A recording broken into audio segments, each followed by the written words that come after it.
Yo, what's up? What's up? This is your boy JMK, and welcome to the very first episode of the Stay Productive podcast. Really excited to share this content with you guys. Just thought it was time to start bringing you guys some extra value by taking you behind the scenes, giving you a first look into the upbringing and the hustle and the things that motivate the people around me and the people that inspire me. So, this podcast is geared towards, like creative entrepreneurs, hustlers, musicians, entertainers, business folk, you know what I mean? I just really wanted to take some time to get to know the people that I'm interviewing. It's kind of like my excuse just to sit down and just have a one-on-one convo with them so I can pick their brain, But yeah, this is what it is. Our very first guest will be the Do-Rite Collective's own Bacud, man. This guy, let me tell you a little bit about this guy before we get into the interview that we just did. I met this guy a year ago at the Pomona Art Walk, and the Pomona Art Walk represents so much for the growth of productive culture and grand life and everyone that's been moving around that circle. But when I met Bacud, he was throwing an event at the Wonderwall space, which is a really cool gallery, filming location, event space on the 500 block. And we clicked. I just found out that he made beats. He's been doing it for a while. The movement of the Do-Rite Collective is something that I can look up to, respect, and only hope to try to emulate in terms of execution and togetherness and team. Everything that they do pushes themselves and the people around them forward. Guys, I'm telling you, this is someone that's put in so much time, so much work, been through the ups and downs just like we all have, and I really related to what he was saying.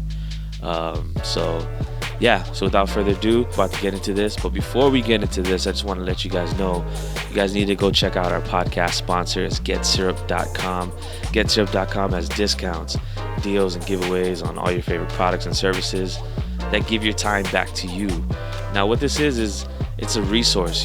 They carry essentials for your business. All you startups, all you record labels, all you DJs, all you people on this new wave of getting organized, they got everything. All the essentials. They got time tracking software, accounting software, different email apps, airport necessities, and a whole lot of other cool stuff. So be sure to hit them up now just to save yourself some money, and I'm pretty sure you'll thank yourself and you'll thank me later, as they say.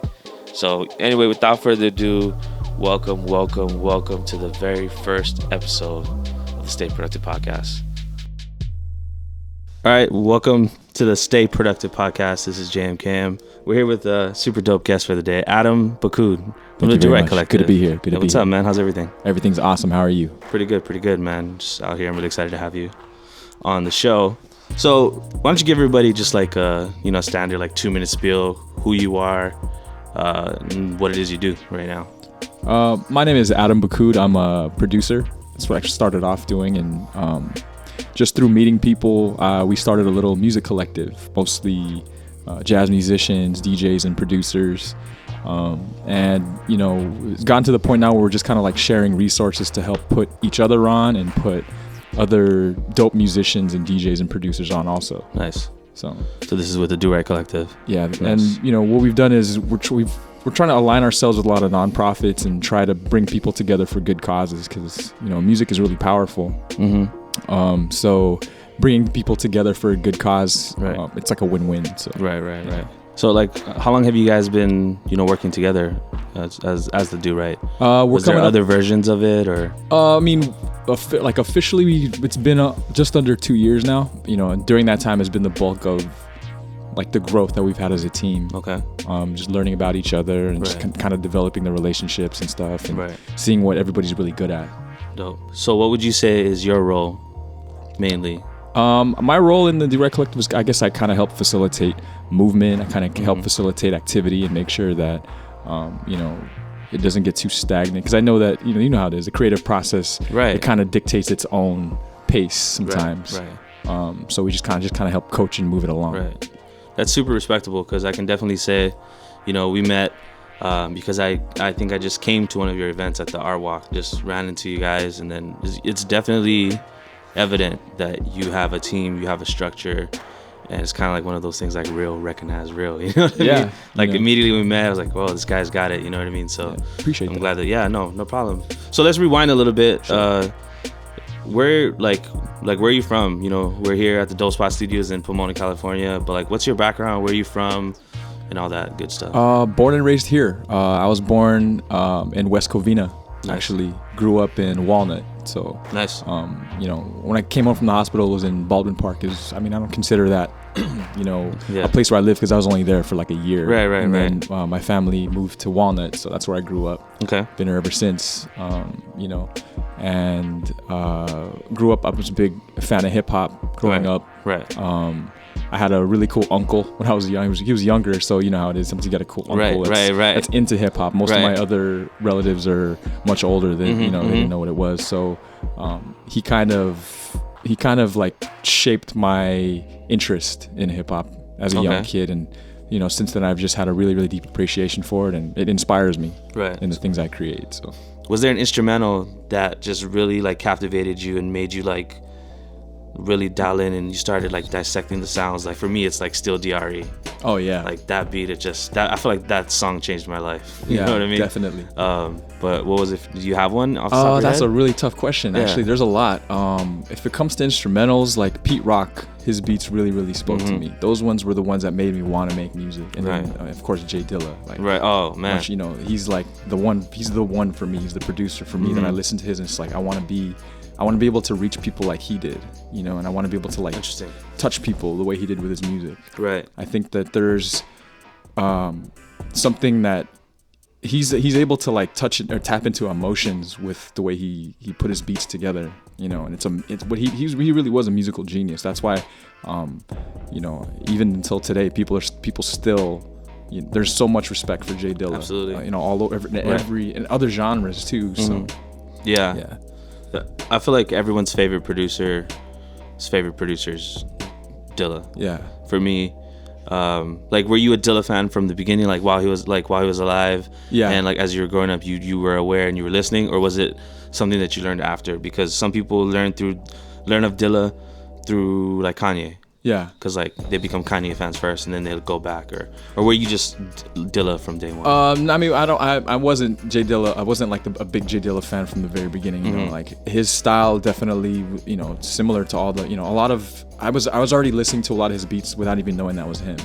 You know, so it was because of, you know, him passing away, and then, you know, that definitely did that I think that sparked a lot more interest in Jay Dilla, and people started to study him more, and you know, I'm part of that crowd too, you know, but yeah, he's I mean, and then with Jay Dilla, he's, like I said, he's the one. And then I listened to, there's a lot of new producers today that I also really study now.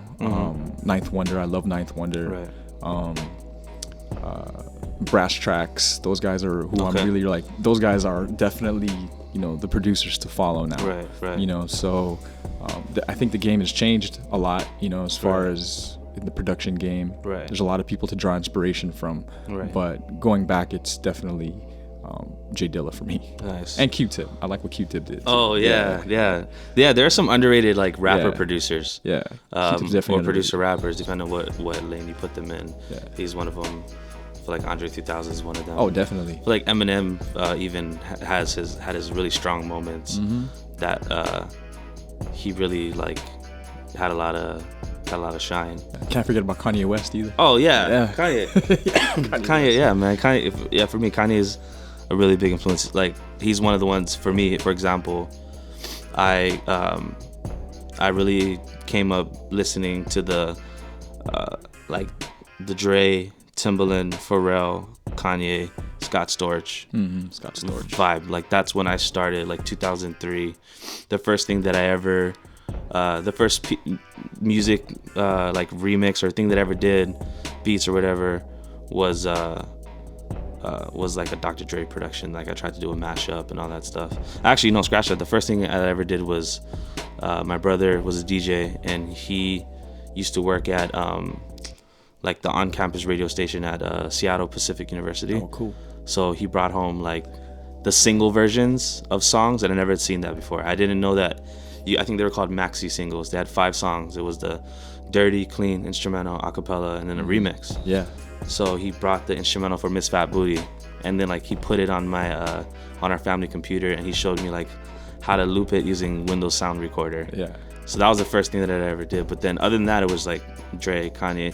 So it wasn't until like I read like Scratch Magazine. You remember Scratch Magazine? I remember Scratch Magazine. And like the Kanye issue. It was like issue 2 or 3. I have 2 of them.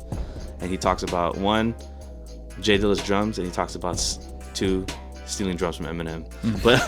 But so yeah, I was on one where because of where I was in Hawaii and like the only hip hop being available was what like my brothers had, and they were on like some West Coast, stuff, or what was on TV. I didn't get that experience. I never even listened to Wu-Tang growing up, which I don't know if I should admit that on here or not, but you know what I mean? I never listened to, like Tribe until like I got into high school and I got to digging. But for me, it was reverse. It was after, like Jay Dilla passed. I was like, wow. And I really feel like he's a huge influence on me, like for drums and stuff. Mm-hmm. I feel like when you talk about drums, you talk about Dilla. Yeah. Always. Yeah. He was he was on another level with drums. Yeah, I don't understand it. It's crazy how he can pick up a groove off of one record and then, Right. sample something else and put them together, and it just sounds like it was made to be together. Right. And and that's why like I think there's nobody like him. Right. So born and raised out here, growing up West Covina, Walnut area. So when did you start making your own beats then? I started playing around with Fruity Loops. Nice. Actually, back when it was on. I remember a friend of mine showed me. He's like, "Yo, look at this." It was on like download.com. It was a free download for Fruity Loops. So I started playing with that. What year was this? This was 2001. So this is version 1. Version 1. Okay, I was on version 2. Yeah. So you already know, like, Yeah. it's come a long way, but at the same time, it feels really comfortable, especially if you've been on it since then. Like, Yes. there's nothing else. You know what I mean? Like, it feels like home when you work with it. It was how it is. You start tweaking stuff in there, and then you learn it, and you'll never forget how the workflow is on Fruity Loops. Right. So that's when I started doing it, about 2000, 2001. And I started DJing around that time too. So I was really into scratching, and I got a pair of 1200s from an uncle of mine that used to spin, but he just had it in storage. So he just gave it to me. Right. So I got my start, as far as making music, from DJing and Fruity Loops. Nice. Version 1. That's crazy. That's super dope. Yeah. A lot of people they just don't know. I mean, and it's crazy how little the interface has changed, but it's crazy how much it has changed as well, because it's grown as a software. Now they're on like version 12 or whatever, but it just still feels the same. I think that's what you're talking about. It's one of those things where they just never deviated in a way that wasn't going to advance it forward. I would love to just get my hands on a version of version 1. That'd be super sick. Yeah. Back then, you couldn't even save the free version. You couldn't save the projects. You had to bounce it into like just the audio file. That's it.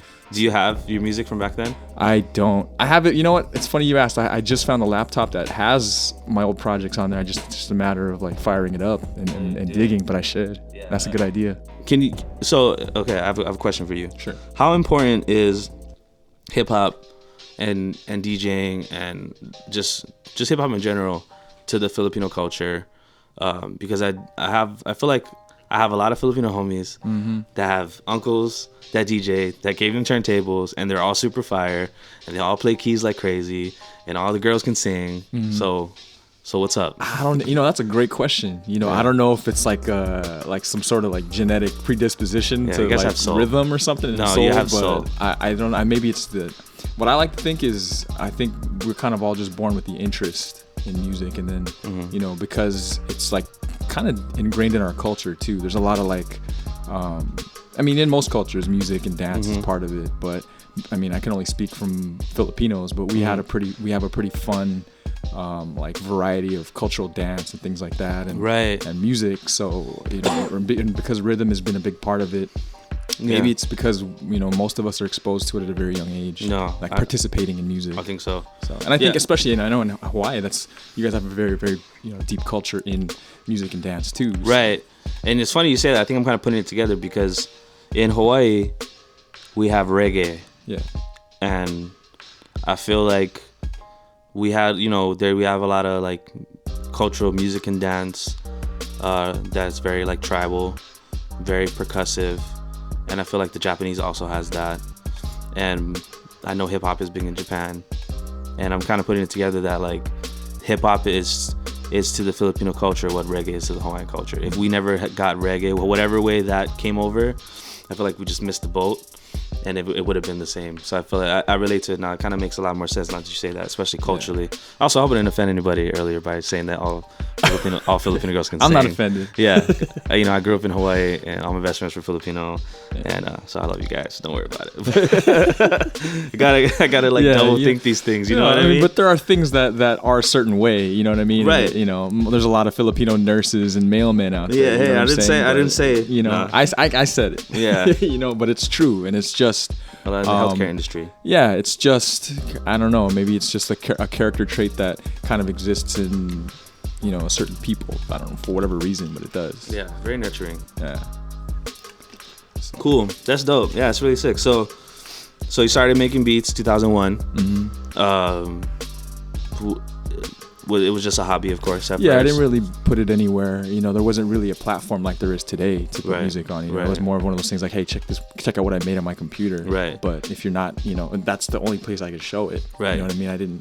I wasn't burning it on CDs and stuff like you know, other producers. I just saw a video clip of Illmind going to like his bedroom when he was a kid and then showing all those CDs he had. Yep. And, you know, I wish I had done that, you know, as a kid, but it just didn't happen. It was not something that I, you know, actively, or it's not something that I saw myself doing, you know, more than the amount I was putting into it at the time. Right. So.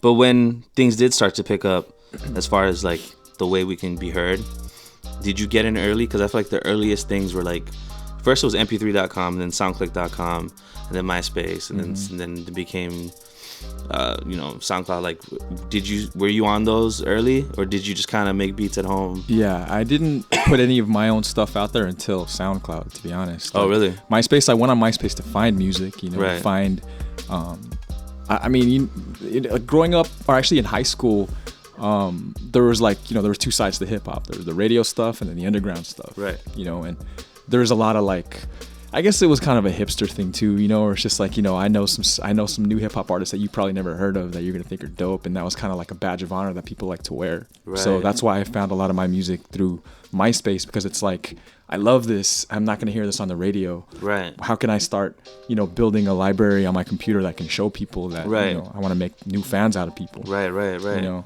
and I think now thinking about that is kind of how, I think that's why I like, you know, that's why I love this collective, is because sharing music has been something that I always love. I've loved doing for a very long time. Mm-hmm. Now there's an actual role that I can play, that I get to do that. Right.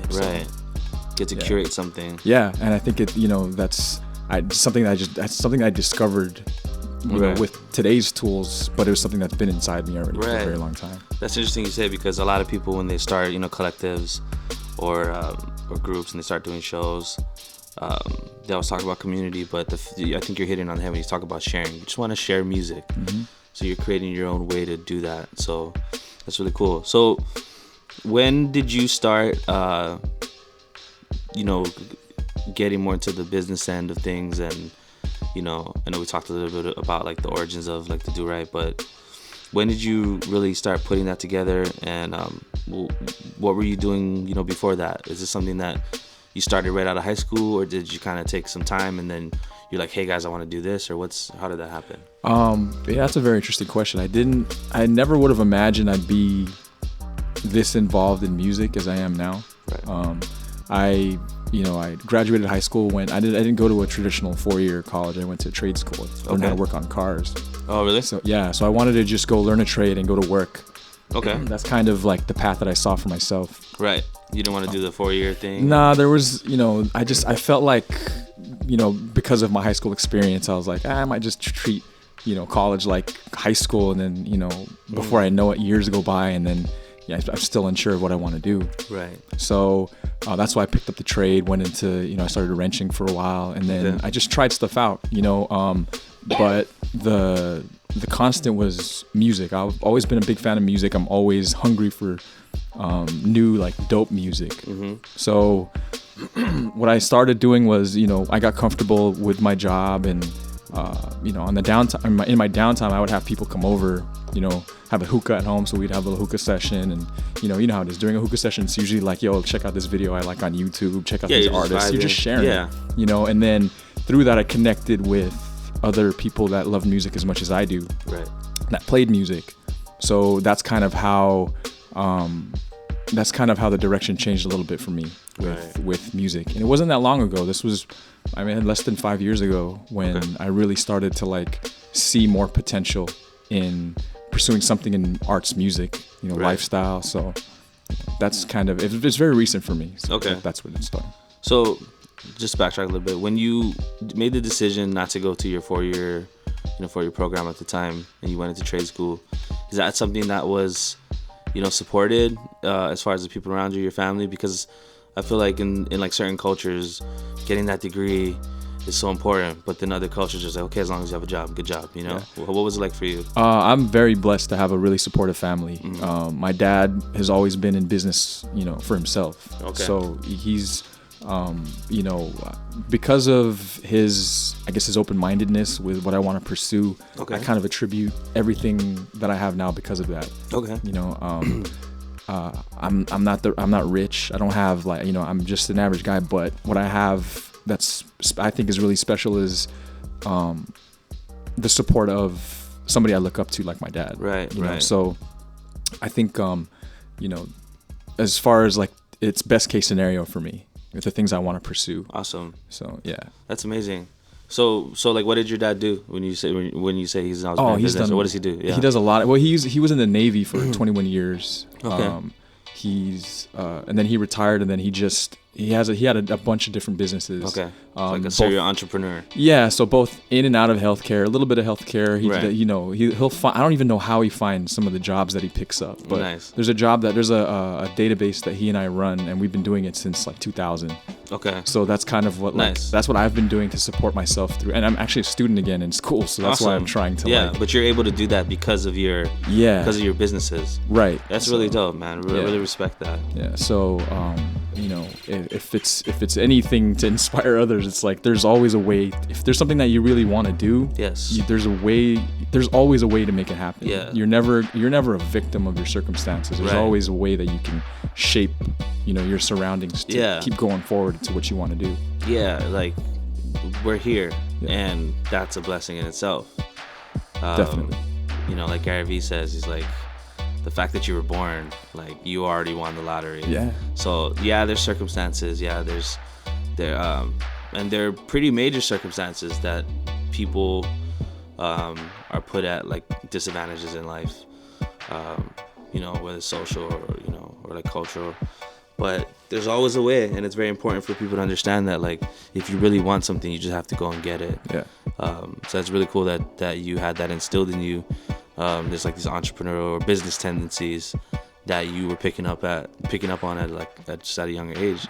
So right now, you have that going, and like you're still running it, with your pops, and that's helping you to continue, like further and execute and get things. It's like a lot of people feel like where we are at. I feel like we're on the same age. People, they're ready to settle. I think one thing that most people, especially people that want to be like you and I, that want to pursue something on our own, that especially the generations in our family older than us they might not understand. The more traditionalist thinking, where it's like, why don't you have like a full-time job that you got from a degree, this and that, and I feel like the good thing about our generation and the access that we have to each other, we can see that you don't really need to, we should try to stay away from getting stuck at a job. Most people end up stuck, at a job and, just to pay the bills. But in today's day and age, there's really no excuse for that anymore. There's more than enough opportunity out there. There's more than enough resources. And you kind of, I like to tell myself, like I tweet stuff every now and then, I really tweet stuff, it's inspirational stuff to inspire myself. I don't really do it I'm not trying to like preach outwardly. It's really just something for me to fall back on and be like, I said that. So I have to live it, you know. And Yes. for me, one thing that I really like to think about sometimes is that nobody's gonna chase your dreams for you. You have to put the work in, Right. you know. And also, nobody cares about the reasons why you're not pursuing your dreams right now. Exactly. Nobody. And what's the saying? They say that people want you to do well, but not better than they're doing. Right.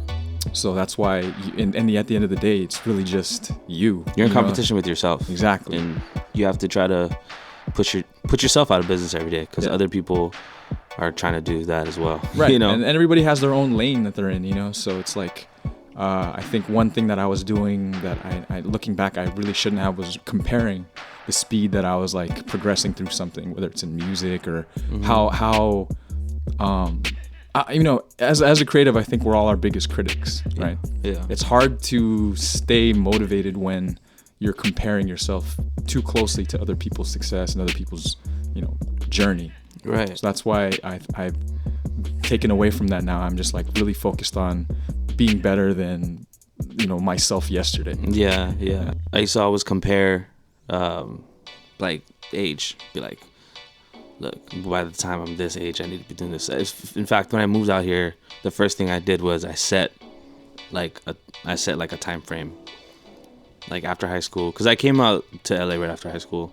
I also did the trade school thing. It was an 8-month program for engineering and stuff. And I came out here after that, and I was on my internship. I was still 18, and I was telling everyone like, yeah, I'll be back in 5 years, and I'm gonna be this. And you know, I started off pretty well, and I got a really dope internship, and I was working with some pretty well-known people, and I would go back home, and I remember like being invited to like go to my high school, and like people were like, oh yeah, you're working with so and so. I'm like, yeah, and I really felt like I was doing it. And then, you know, then life happens, things happen. I just continued to learn and grow. But there was a point about 5 or 6 years in, I had passed my 5-year goal, and someone had asked me about it. It's like, oh yeah, you said you were gonna be back in 5 years, and that really like messed with me. Yeah. And I really got down on that for a while, and then I caught like this second wave, and I feel like we all go through that, where we realize, wait a minute, this is what I should be doing. Yeah. Don't need to compare to people. You know what I mean? It's like, I'm here, I'm still doing it, and that's what matters, you know? I think like I feel the same way, that, you know, especially when you re-examine yourself after, I mean, I think when you're trying to do something on your own, it's easy for time to pass really quickly. Right. You know, because of, you're just trying to get past these obstacles, and it's usually like, you know what I'm saying? Like the obstacles are coming, and you're just trying to get past them. So you're just trying to get to the next year, and like, you keep doing that. So before you know it, 5-6 years go by, and then you look back and you're like, what the hell did I do? Yeah, what happened? You know? Yeah. But when I do that, I also tell myself, like, if not for the pursuit of trying to get past these obstacles, I wouldn't have learned as much about myself as I have at this point, and also I wouldn't be this far along now. I wouldn't have, you know, X amount of obstacles behind me now. Right. I think it brings you closer to your goal no matter what. Even if it's inches, you're still closer. Right. What are some of the things that you look back on now? Like, so say it's like 20 years down the line, you know, you're rested up on your island, you have everything that you have, and you've given everything that you've given, and you shared as much as you could share. What is one story that you'll be able to tell, you know, your kids, your grandkids, your great-grandkids, or whatever? Oh, this is only 20 years ahead, sorry. I didn't think this through. But what is one story that you could tell them that, like, look, this is something that I really learned from, whether it was something good or something bad, something that you've gone through so far that you could share with us? Something good or something, I guess something bad, like planning. I mean, there's nothing in like one event in particular that I can think of, but the challenge that I always have, because so with the Do-Rite, we put on events. That's what that's where we get most of our audience from, is the events that we put on. And that's what that's the opportunity that we offer to the artists too. It's like, yo, we're gonna put this event on. I want to introduce you to other people's fans now, you know, and there's a lot of pressure that rides on producing an event. Right. And I'm sure you've experienced this, where everything's going and then all of a sudden stuff falls apart. Right. You know, it usually is like when it's too late, you start freaking out. Right. You know, you get put into a place where like, you know, I don't even want to do this, you know, like I just want to throw the towel in and, you know, that's it. But there's so much more, because when you expose yourself like that, you you grow so much tougher from it. And I think that if you don't go through experiences like that, if you don't put yourself in those really stressful situations, then you'll never be at the point where you're living the life that you dream of. Because the people that are successful, all the really successful people out there that everybody looks up to, they went through some really, really hard times to get there. No matter, I don't think there's any exception to that rule. It's like you have to suffer if you want to get to that point. Absolutely. So, the lesson that I would give forward to, like, eventually when I'm old and there's people asking me these questions about how did you, get, or what's something that you learned from coming up in the game or whatever. It's just, you have to be confident that hard times are coming, but you have to also believe that you can get through them, because if you don't do it, no one else is going to do it. Right. So, That's big. I think that it's just kind of embracing the struggle. Embrace the struggle. That's the theme for today, embracing the struggle. I do this thing sometimes, and my girlfriend hates me for it. But whenever things get really hard, whether it's something that I'm going through or that we're going through together or we're experiencing something, I'll just tell her, like, it's going to get worse. Yeah. And then it just really puts everything into perspective. And it just gets us out of the moment of the emotional thinking of what's happening. And we're like, it's going to, because there's going to be times where if we're really going where we think we're going, and, bigger catastrophes are going to happen. We're going to look back at that one time where we had our event and at the last minute this happened and everything was about to fall apart. Because in the next thing that we do in our next phase of our business, there might be something bigger that happens that that at surface is going to be an even greater catastrophe, but then we're going to take the experience of the last time and we're like, okay, this is how we're going to handle it, Yeah. I think that most successful people that I've talked to always say, like, a trait that they all share in common is they work well under pressure. Oh, yeah. But you won't know that until you've tried it, until you've put yourself under that pressure. Then, like you said, another thing might happen that might be bigger, but it might be smaller. If it's smaller than the last obstacle that you went past, you can get through it comfortably because you're that much more confident. You're like, this is nothing. But to the average person, they'd be like, probably lose their mind. If it was you, like, several years before, you probably would have lost your mind over that obstacle, but because you learned what you can handle, you're much more, like, resilient when it comes to anything that comes along that could potentially screw up where you're trying to go. Right. Yeah. So it's very important you embrace the struggle. Yeah, embrace the struggle. Yeah, interesting. Yeah. So what are so right now you mentioned that you're going back to school. Like how's that going for you? And, like, what does this journey mean for you, going back to school and with the Do-Rite doing really well? Like, yeah, it's difficult. I think it's difficult having to, like, divide your energy, divide your attention between things. For me, the field I'm going into is court reporting. Okay. So high speed transcription. That's kind of what I'm training to do now. I'm almost done. Like, I'm right at the end now. So that's something that, and the reason why is because of the appeal that the industry had to me was the flexibility of time. Okay. I'm a big believer in, there's money comes and goes, but you can never get time back, not even 1 second. Right. So how do I grow myself? How do I proceed in life and become more successful without giving up something I can't get back, like time? Right. So that's why, like, for me, flexibility is very important. The bonus of that is, as like a sub part of court reporting, is closed captioning. That's something that I feel like that's something that more interests me. Is I get to help people that can't hear. Wow. Like, being able to give back like that is huge. Like, that's, with the past events that we did working with nonprofits, there's a really good feeling that you get from helping out people that can do nothing for you. So I think that it's a win-win for me. Once I get, once I'm done with this and I'm actually working in that field, and because it doesn't demand as much time as a traditional, like, 40-hour-a-week job, I get to do that to help sustain my life as a creative. Right. And it's eventually something that I do want to transition to it. I do want to make music full time eventually. Right. but I'm trying to find the path of least resistance at this point. Yeah. Like I'm not trying to have to choose. I don't want to have to choose where it's like, is my family going to eat or am I going to have to like put this whole project on hold for a year? You know what I mean? Like I don't want it.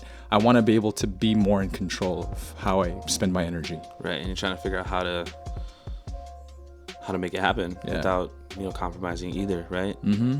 It's a tough thing to do when you have to put money into or sacrifice things because of an event, and that directly affects your family and everything too. Right.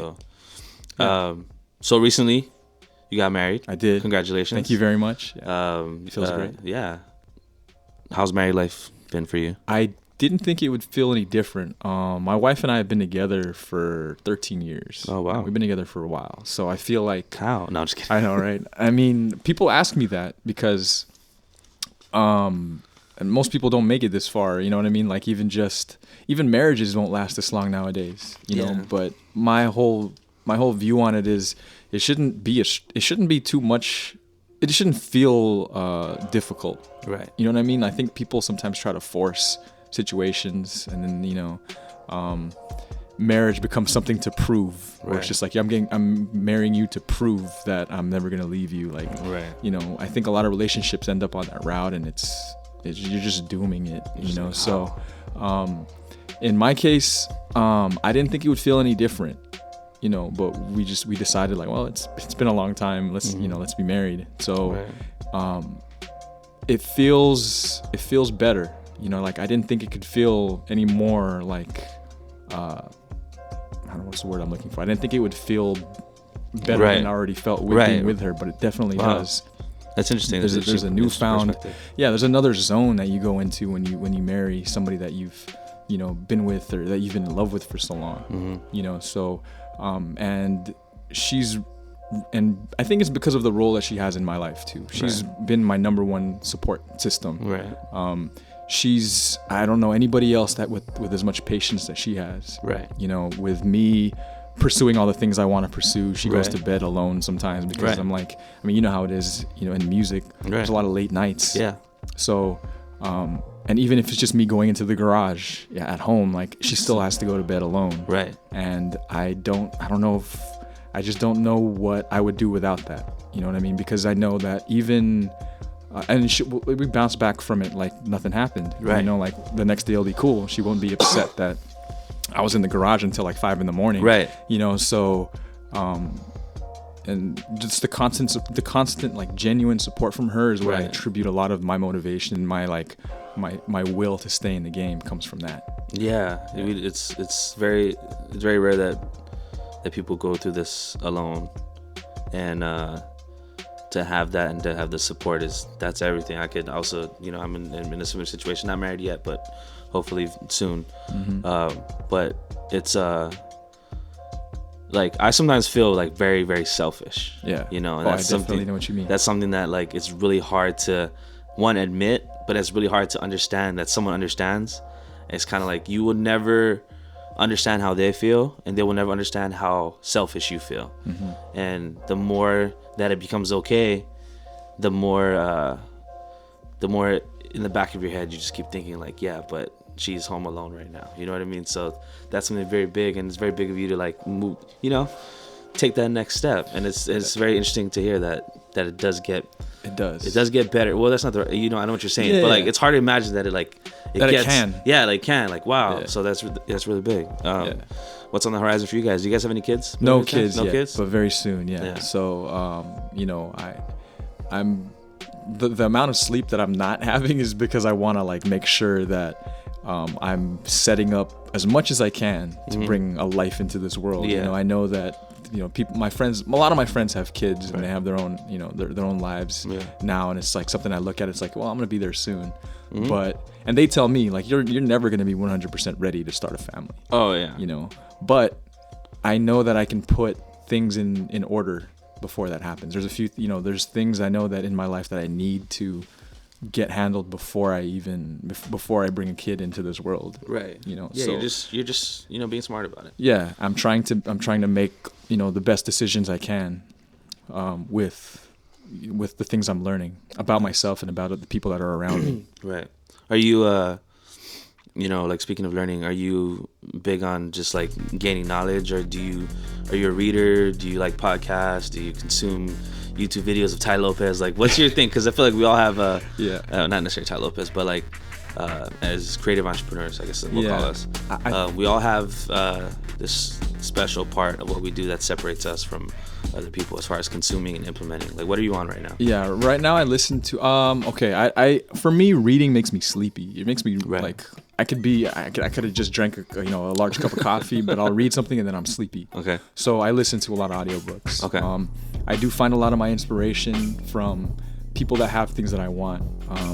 I finished Sing to Me by L.A. Reid. Okay. That book is amazing. Yeah. That kind of made me realize, like, the people that are successful in music, all the people that everybody wants to be, right? They struggled like no other. You know what I mean? Like, it's resilience that got them there. It's not luck. They weren't born with, even if they were born really talented, that's not the one thing that put them where they are now.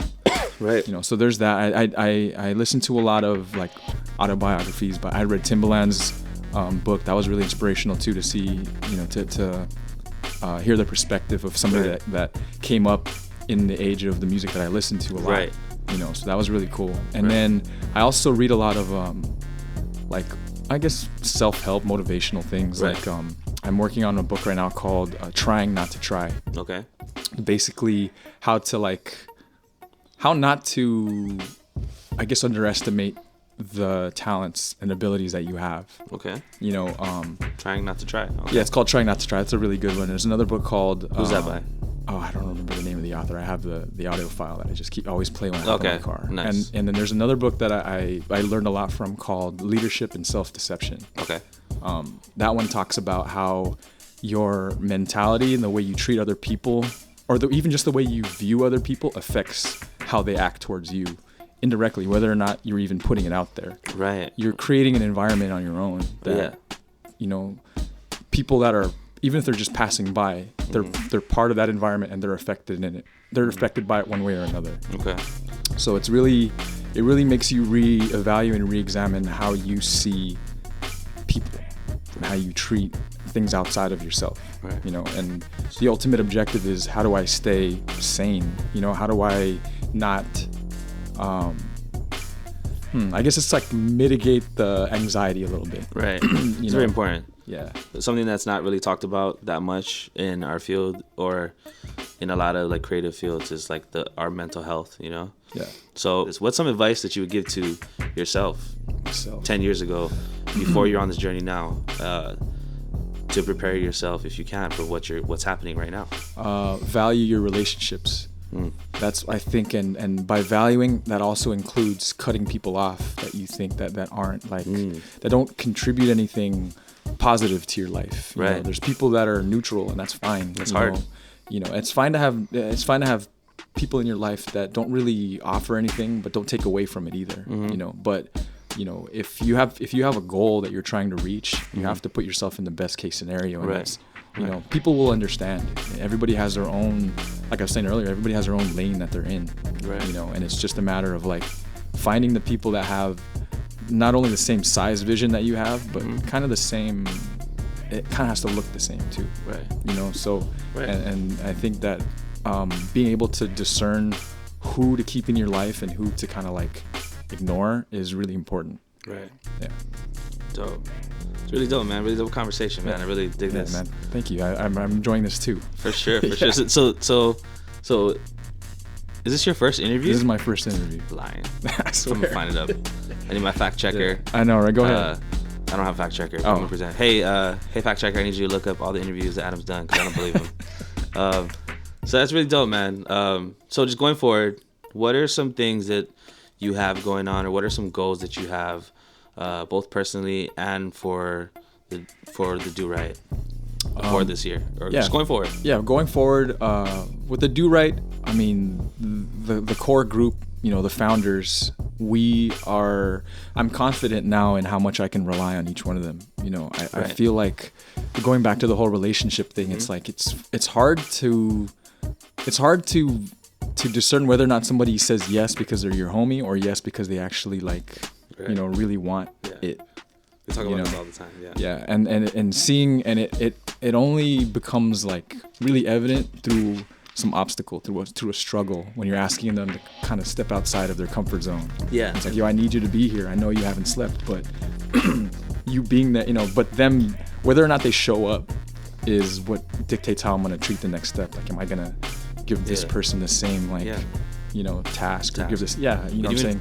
Even if they do show up, yeah, sometimes you have to realize as a leader, not I'm saying the leader to put yourself on a pedestal, but even when they do show up, you have to understand whether that's the right thing for you to be giving them. Right. Because sometimes they'll help us. If they believe in us, they'll say yes, but then sometimes they realize, like, no, this is going to take away from what your goal is. And that's the hard part too, Yeah, definitely. And, now that I know kind of where the rest of the team stands on how they want Do-Rite to grow, one thing that I asked them to do last time we met was, think of an idea that you have that can grow Do-Rite. Mm-hmm. Something personally that you can develop. Mm-hmm. And that's what I want us to spend time focusing on, is if we all take ownership in the Do-Rite and we come up with ideas that we all feel Do-Rite can benefit from, then everybody wins. Everybody benefits from it. It's not just your idea that everyone's acting upon. Yeah, they're not just waiting. Because the struggle I had were, I ask people to come up with ideas, but then they're just waiting for me to give them something to do, and that's hard. Mm-hmm. That makes the conversation too one-sided. Mm-hmm. So because of the great ideas that each of the founders brought, to the table at our last meeting, I know that we're going to be ready this year for a lot of the things that I know they're gonna equal like exponential growth. Mm-hmm. By the end of this year, I want our own place already. Right. This is great. We're sitting here at the Dope Spot, and this is something that I know, if you didn't have this, you would be much more limited in what you can do, and your vision wouldn't be able to realize a lot of the things that you wanted to do at this point in time. You'd be a little bit more anxious and stressed out about things, right? Yeah, this is a great resource. Yeah. So that's what we want too.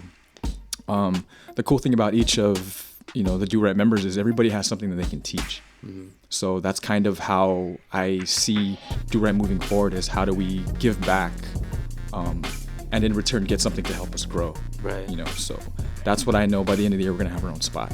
That's the main goal for Do-Rite. Speak it into existence. Yeah. Dope.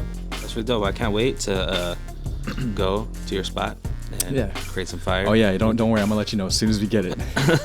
Definitely. Yeah. And then personally, my music, and you know how it is when you're trying to do multiple things, but you're also creative. A lot of the things that you do, as a creative, usually take the back seat. Yeah, no, we're supposed to do it all, man. Yeah, right? Yeah, that's exactly how, that's what I feel like I'm expecting of myself too. You know, like I have people that are relying on me for things, so I got to take care of those things before I take like the quote selfish route where it's like, all right, not going to work on me. But I'm trying to find that balance, and I've been working on like new beats and stuff. And that's why I got into this in the beginning, is like, I just want to make music. And because I kept my mind open to the relationships with people I started meeting along the way, I'm glad I took this route.